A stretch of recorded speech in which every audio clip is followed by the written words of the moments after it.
ಇದೆಲ್ಲದರ ನಡುವೆ ಸದ್ಯ ನಡೀತಾ ಇರುವಂತಹ ಸೆಷನ್ನಲ್ಲಿ ಇವತ್ತು ಕೂಡ ಬಹಳ ಕಾವೇರಿದ ಚರ್ಚೆಗಳು ನಡೀತು. ಪ್ರಮುಖವಾಗಿ ಈ ಗ್ಯಾರಂಟಿಗಳ ಅನುಷ್ಠಾನಕ್ಕೆ ನೀವೇನು ಕಮಿಟಿ ಮಾಡ್ತಾ ಇದ್ದೀರಾ, ಅದೇ ಕಾಂಗ್ರೆಸ್ನ ಸದಸ್ಯರುಗಳು ಅವ್ರಗಳಿಗೆ ಯಾಕೆ ಸರ್ಕಾರದ ಹಣ ಕೊಡ್ತಾ ಇದ್ದೀರಾ ಅನ್ನುವಂಥ ವಿಚಾರವನ್ನ ಬಿಜೆಪಿ ಬಹಳ ಏರು ಧ್ವನಿಯಲ್ಲಿ ಇವತ್ತು ಪ್ರಶ್ನೆ ಮಾಡ್ತು. ಇದಕ್ಕೆ ಸಂಬಂಧಪಟ್ಟ ಹಾಗೆ ಬಹಳ ಆಕ್ರೋಶ ಕೂಡ ವ್ಯಕ್ತ ಆಯಿತು ಅನ್ನುವಂಥದ್ದು ಗೊತ್ತಾಯಿತು. ಇದು ಗದ್ದಲ ಕೋಲಾಹಲಕ್ಕೂ ಕೂಡ ಕಾರಣ ಆಯಿತು. ಅಗೇನ್ ಮೊನ್ನೆ ಬಜೆಟ್ ಮೇಲಿನ ವಿಚಾರಕ್ಕೆ ಸಂಬಂಧಪಟ್ಟ ಹಾಗೇನೂ ಕೂಡ ಎಲ್ಲ ಮಸೀದಿ ಮುಂದೆ ಹೋಗಿ ಭಿಕ್ಷೆ ಬಿಡಬೇಕಷ್ಟೇ, ಇರೋದೆಲ್ಲ ಅಲ್ಪಸಂಖ್ಯಾತರು ಅಂತ ಹೇಳಿ ಮುಸ್ಲಿಂ ಸಮುದಾಯಕ್ಕೆ ಕೊಟ್ಟಿದ್ದೀರಾ ಅಂತ ಹೇಳ್ಕೊಂಡು ಬಿಜೆಪಿ ಇವತ್ತು ಕೂಡ ವಿಚಾರವನ್ನ ಪ್ರಶ್ನೆ ಮಾಡ್ತು. ಓವರ್ ಆಲ್ ಆಗಿ ಇವತ್ತು ಸೆಷನ್ ನಲ್ಲಿ ಏನೇನು ವಿಚಾರಗಳು ಪ್ರಸ್ತಾಪಕ್ಕೆ ಬಂತು ಬನ್ನಿ ರಿಪೋರ್ಟ್ ನೋಡ್ಕೊಂಬೋಣ.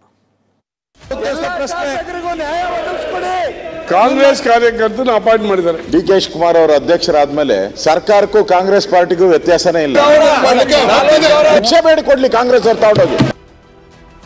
ನಮ್ಮ ಮೇಲೆ ಅಪನಂಬಿಕೆ ಇದೆಯಾ? ನಮ್ಗೆ ಅಧ್ಯಕ್ಷತೆ ನಮ್ ಕೊಡಿ. ಈ ತರ ಮನೆ ಆಳ ಕೆಲಸ ಮಾಡಿರೋದು ಫಸ್ಟ್ ಇವರೇ. ಕ್ಷಮೆ ಕೇಳಬೇಕು. ಅವ್ರೇನು ಪರ್ಮನೆಂಟ್ ಗಿರಾಕಿ ಅಂತ ತಿಳ್ಕೊಂಬಿಟ್ಟವ್ರು. ಮಸೀದಿಗಳು ಉದ್ಧಾರ ಎಷ್ಟಾಯ್ತು ಮಂಕುತಿಮ್ಮ ಪಾಟೀಲ್ ಅವರು ಪ್ರಸ್ತಾವನೆಯನ್ನು ಮಾಡಿದ್ದಾರೆ. ಗ್ಯಾರಂಟಿ ಗುದ್ದಾಟ ವಿಧಾನಸಭೆಯಲ್ಲಿ ಇವತ್ತು ಗದ್ದಲ ಕೋಲಾಹಲಕ್ಕೆ ಕಾರಣವಾಗಿದ್ದು ಇದೇ ಗ್ಯಾರಂಟಿ ವಿಚಾರ. ಅದೇನು ಅಂದ್ರೆ ಗ್ಯಾರಂಟಿ ಯೋಜನೆಗಳ ಅನುಷ್ಠಾನಕ್ಕೆ ಜಿಲ್ಲಾ ಮತ್ತು ತಾಲೂಕು ಮಟ್ಟದಲ್ಲಿ ಅಧ್ಯಕ್ಷರು ಸದಸ್ಯರಾಗಿ ಕಾಂಗ್ರೆಸ್ ಕಾರ್ಯಕರ್ತರನ್ನ ನೇಮಿಸಲಾಗಿದೆ ಅಂತ ವಿಪಕ್ಷಗಳು ಆರೋಪಿಸಿವೆ. ಈ ವಿಚಾರವನ್ನ ಜೆಡಿಎಸ್ ಶಾಸಕ ಎಂಟಿ ಕೃಷ್ಣಪ್ಪ ವಿಧಾನಸಭೆಯಲ್ಲಿ ಪ್ರಸ್ತಾಪ ಮಾಡಿದ್ರು. ಕಾಂಗ್ರೆಸ್ ಕಾರ್ಯಕರ್ತರಿಗೆ ಸರ್ಕಾರದ ಬೊಕ್ಕಸದ ಹಣ ಕೊಡ್ತಾ ಇರೋದು ಎಷ್ಟು ಸರಿ ಅಂತ ಕೇಳಿದ್ರು. ಏನು ಇಂಪ್ಲಿಮೆಂಟೇಷನ್ ಮಾಡ್ತಾರೆ ಗ್ಯಾರಂಟಿ, ಇದು state checker amount. GST tax ಕಟ್ಟೋ ದುಡ್ಡಿನಲ್ಲಿ ಅವ್ರಿಗೆ ಕೊಡ್ತಾ ಇದ್ದಾರೆ. ಅದು ಇಂಪ್ಲಿಮೆಂಟೇಷನ್ ಯಾರು ಮಾಡಬೇಕು? ಸಂಬಂಧಪಟ್ಟ ಅಧಿಕಾರಿಗಳು ಮಾಡಬೇಕು ಅಥವಾ ಸ್ಥಳೀಯ ಶಾಸಕರ ಅಧ್ಯಕ್ಷರು ಇಂಪ್ಲಿಮೆಂಟೇಷನ್ ಮಾಡಬೇಕು. ಇವತ್ತೇನಾಗಿದೆ,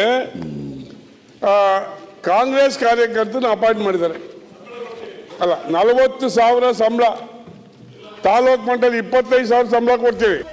ಆ ಬಳಿಕ ನೇರವಾಗಿ ಡಿಕೆ ಟಾರ್ಗೆಟ್ ಮಾಡಿದ ಆರ್ ಅಶೋಕ್, ಡಿಕೆ ಶಿವಕುಮಾರ್ ಅಧಿಕಾರಕ್ಕೆ ಬಂದ ಮೇಲೆ ಕಾಂಗ್ರೆಸ್ಗೂ ಸರ್ಕಾರಕ್ಕೂ ವ್ಯತ್ಯಾಸ ಇಲ್ಲವಾಗಿದೆ, ಇಲ್ಲಿನ ದುಡ್ಡು ತಗೊಂಡು ಹೋಗಿ ಅಲ್ಲಿ ಹಾಕ್ತಾರೆ ಅಂತ ಹರಿಹಾಯ್ದ್ರು.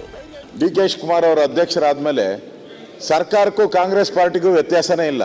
ಇಲ್ಲಿನ ದುಡ್ಡೆಲ್ಲ ಅಲ್ಲಿಗೆ ತಗೊಂಡು ಹೋಗ್ತಾರೆ. 187 ಕೋಟಿ ತಗೊಂಡು ಕಾಂಗ್ರೆಸ್ ಅವರು ಹಂಚಿದ್ರಲ್ಲಿ, ಬಳ್ಳಾರಿಯಲ್ಲಿ ಹಂಚಿದ್ರು. ಇಷ್ಟಕ್ಕೆ ಸುಮ್ಮನಾಗದ ಆರ್ ಅಶೋಕ್ ಕಾಂಗ್ರೆಸ್ ಕಾರ್ಯಕರ್ತರಿಗೆ ಬೇಕಾದ್ರೆ ಭಿಕ್ಷೆ ಬೇಡಿ ಹಣ ಕೊಡ್ಲಿ ಅಂತ ಕಿಡಿಕಾರಿದ್ರು.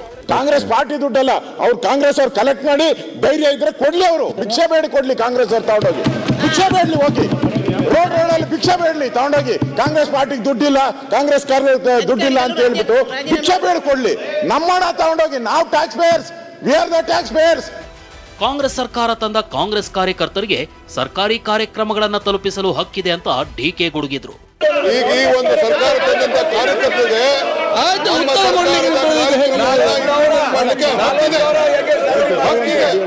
ನಮ್ಮ ಕಾರ್ಯಕರ್ತರಿಗೆ ಈ ಸರ್ಕಾರದ ಕಾರ್ಯಕ್ರಮಗಳನ್ನ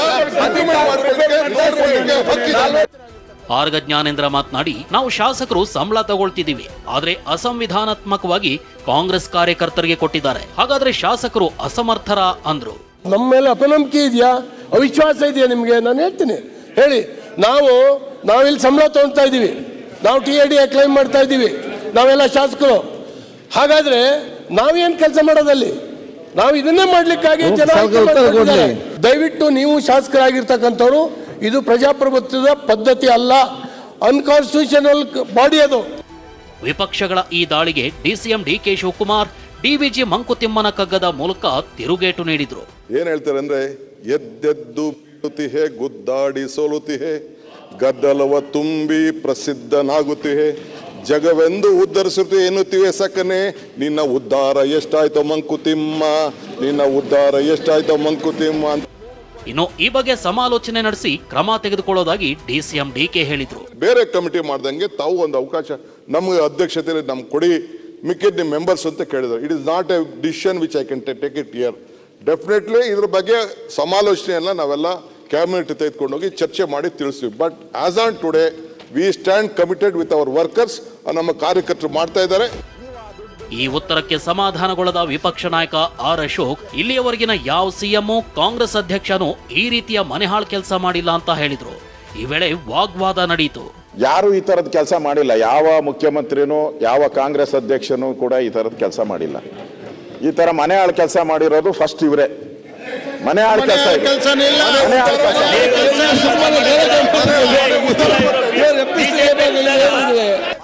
ಇನ್ನು ಈ ಬಗ್ಗೆ ವಿರೋಧ ವ್ಯಕ್ತಪಡಿಸಿದ ಕಾಂಗ್ರೆಸ್ ಸದಸ್ಯರು ಆರ್ ಅಶೋಕ್ ಕ್ಷಮೆ ಕೇಳಬೇಕು ಅಂತ ಹೇಳಿದ್ರು. ದಯವಿಟ್ಟು ಕರ್ನಾಟಕದ ಟ್ಯಾಕ್ಸ್ ವಾಪಸ್ ತಗೊಳ್ಳಿ. ಯಾವ್ದು ಹಳ್ಳಿಯವರು ಕ್ಷಮೆ ಕೇಳಬೇಕು. ಪಾಣಿಗೆ ದುಡ್ಡು ಕೊಡ್ಬೇಕು. ಅಧ್ಯಕ್ಷ, ಇದು ಕಾಂಗ್ರೆಸ್ ಪಕ್ಷಕ್ಕೆ ಅವಮಾನ ಮಾಡಿರ್ತಕ್ಕಂಥ ಬರ್ತ್ ಸರ್ಟಿಫಿಕೇಟ್ ಇಲ್ಲ. ಕಾಂಗ್ರೆಸ್ ಸರ್ಟಿಫಿಕೇಟ್ ದುಡ್ಡು ಕೊಡ್ಬೇಕು. ಇವರ ಮುಟ್ಟಾಳ್ತನ ತೆಗೆದು ನಮ್ಮ ಎಲ್ಲಾ ದುಡ್ಡನ್ನ ಮಹಾರಾಷ್ಟ್ರದಲ್ಲಿ ಸಚಿವರ ಪಿಎಗಳಾಗಿ ಆರ್ಎಸ್ಎಸ್ನವರನ್ನ ನೇಮಿಸಿಕೊಳ್ತಿದ್ದಾರೆ ಅಂತ ಪ್ರಿಯಾಂಕ್ ಖರ್ಗೆ ಹೇಳಿದ್ರು. ಈ ವೇಳೆ ಆಡಳಿತ ವಿಪಕ್ಷದವರ ಮಧ್ಯೆ ಗಲಾಟೆ ನಡೆಯಿತು. ಮಹಾರಾಷ್ಟ್ರಕ್ಕೆ ನಾವೆಂತ ಮಾಡಿದ ಅಧ್ಯಕ್ಷ ಇದಕ್ಕೆ ಸ್ಯಾಲರಿ ಯಾರು? ಬಿಜೆಪಿ ಅಧ್ಯಕ್ಷರು. ಈ ವೇಳೆ ಆಕ್ರೋಶ ವ್ಯಕ್ತಪಡಿಸಿದ ವಿಪಕ್ಷ ಸದಸ್ಯರು ಸದನದ ಬಾವಿಗಿಳಿದು ಪ್ರತಿಭಟನೆ ನಡೆಸಿದ್ರು. ಅಣ್ಣಮ್ಮ ದೇವಸ್ಥಾನ, ಮಸೀದಿಗಳ ಮುಂದೆ ಹೋಗಿ ಭಿಕ್ಷೆ ಬೇಡ್ಲಿ ಅಂತ ಆರ್ ಅಶೋಕ್ ಹೇಳಿದ್ರು.